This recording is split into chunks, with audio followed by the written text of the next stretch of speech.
Balanceübung heißt, die Hände übereinander legen. Legt einmal die Hände übereinander, so dass die Handinnenfläche nach oben geht. Genau. Ja. Ich mache es einmal vor, ihr könnt es dann nachmachen, wenn ihr wollt. Heißt also, ihr macht Folgendes. Ich mache es jetzt einmal vor und ihr könnt es noch einmal machen. Ihr guckt auf die Hand, beim Bauchnabel ablegen, auf die Handinnenfläche gucken.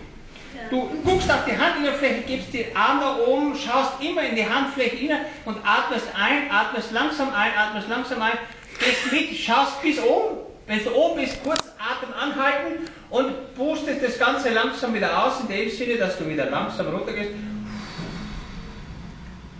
Also einatmen, ausatmen, einatmen, ausatmen. Also das heißt ein und hier oben dann wieder aus. Ja. Das heißt, die Übung heißt, die Sonne geht auf, der Mond geht auf, die Sonne geht auf, der Mond geht auf.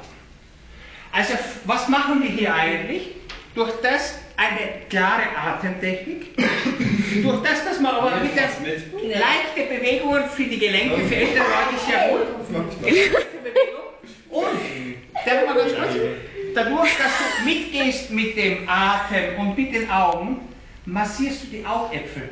Weil die immer mit den Augen mitgehen. Die Augäpfel. Die Augäpfel werden massiert, also viele Dinge passieren und eine Atemtechnik. Und das machen wir jetzt 2-3 Mal, jedem in